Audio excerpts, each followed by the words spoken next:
இந்த வருடத்தின் முதல் 6 மாதங்களில் இலங்கையில் சுமார் 5000 எலிக்காய்ச்சல் நோயாளர்கள் பதிவாகியுள்ளதாக தெரிவிக்கப்பட்டுள்ளது. இந்த நிலையில் மழையுடனான காலநிலை மற்றும் வெள்ளப்பெருக்கு காரணமாக வாந்தி, வயிற்றுப்போக்கு மற்றும் காய்ச்சல் போன்ற நோய்கள் பரவும் அபாயம் உள்ளதாகவும் குறிப்பிடப்பட்டுள்ளது. இதன் அடிப்படையில் ரத்தினபுரி, காலி, கேகாலை, மாத்தறை, களுத்துறை, மொனராகலை மற்றும் குருநாகல் ஆகிய மாவட்டங்களில் அதிக ஆபத்து உள்ளதாக தெரிவிக்கப்பட்டுள்ளது.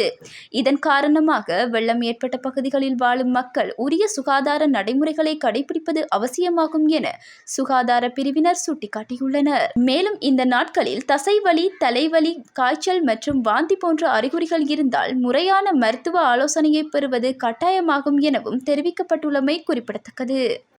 காணாமல் ஆக்கப்பட்டோரின் குழந்தைகளால் வரையப்பட்ட சித்திர கண்காட்சி நீதிக்கான தடைப்பயணம் எனும் தொனிப்பொருளில் கிளிநொச்சியில் நடைபெற்றுள்ளது. குறித்த கண்காட்சி மத்திய பேருந்து நிலையத்தில் ஏற்பாடு செய்யப்பட்டு இடம்பெற்றுள்ளது.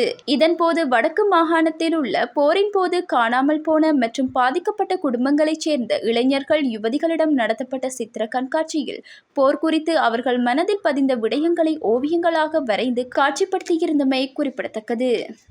இலங்கையில் 9வது ஜனாதிபதி தேர்தல் வரும் செப்டம்பர் 21 இடம்பெறவுள்ளது. இம்முறை ஜனாதிபதி தேர்தலில் 36 வேட்பாளர்கள் களமிறங்கியுள்ளனர்.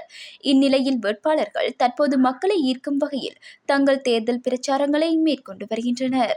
அந்த வகையில் ஐக்கிய தேசிய கட்சியின் ஜனாதிபதி வேட்பாளர் சஜித் பிரேமதாசவின் திருகோணமலை கந்தளாய் பிரச்சார கூட்டத்தில் மருத்துவர் அர்ச்சுனா கலந்து கொண்டுள்ளார். அதேவேளை முன்னதாக சஜித் கட்சியின் பிரச்சாரத்திற்கு பொறுப்பான பெண்ணிடம் மருத்துவர் அர்ச்சுனா பேசிய தகவல்கள் வெளியாகியிருந்தது. அத்தோடு இடம்பெறவுள்ள ஜனாதிபதி தேர்தலில் சஜித்திற்கு மருத்துவர் அர்ச்சுனா ஆதரவு தெரிவித்திருந்தார். இந்த நிலையில் தற்போது அதனை ஊர்ஜிதப்படுத்தும் வகையில் மருத்துவர் அர்ச்சுனா சஜித்தின் பிரச்சாரத்தில் கொண்டுள்ளார்.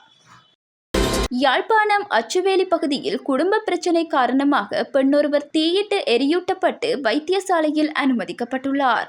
திருமணம் செய்து 10 வருடங்கள் கடந்த நிலையில் குடும்பத்தில் பிரச்சினை இடம்பெற்று வருவதாக அயலவர்கள் தெரிவிக்கின்றனர். இந்நிலையில் கணவன் மதுபோதையில் வீட்டிற்கு வந்த நிலையில் மனைவியுடன் தகராறில் ஈடுபட்ட பின்னர் அறையொன்றுக்குள் பூட்டி வைத்து தீயினை மூட்டியதாக போலீசார் தெரிவித்தனர். இந்த சம்பவத்தில் 2 பிள்ளைகளின் தாயான பாலகிருஷ்ணன் நிர்த்திகா என்ற 28 வயதான பெண் எரிகாயங்களுக்கு உள்ளானார். காயமடைந்த பெண் அச்சுவேலி பிரதேச வைத்தியசாலைக்கு கொண்டு செல்லப்பட்ட பின்னர் மேலதிக சிகிச்சைக்காக யாழ்ப்பாணம் போதனா வைத்தியசாலைக்கு அனுப்பி வைக்கப்பட்டார். கணவன் தப்பிச் சென்றுள்ள நிலையில் சம்பவம் தொடர்பில் அச்சுவேலி போலீசார் மேலதிக விசாரணைகளை மேற்கொண்டு வருகின்றனர்.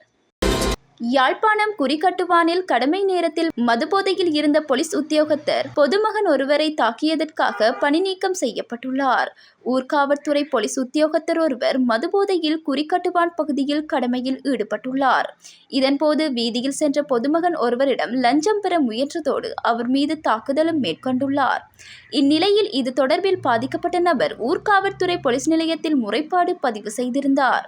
அந்த வகையில் குறித்த போலீஸ் உத்தியோகத்தரை ஊர்காவற்துறை போலீசார் கைது செய்து நீதிமன்றத்தில் முற்படுத்தியிருந்தனர். இதற்கமைய அந்த போலீஸ் உத்தியோகத்தரை தலா 1 லட்சம் பெறுமதியிலான 2 சரீர பிணைகளில் செல்வதற்கு அனுமதி அளிக்கப்பட்டதுடன் அவர் பணியிடை நீக்கம் செய்யப்பட்டுள்ளமை குறிப்பிடத்தக்கது.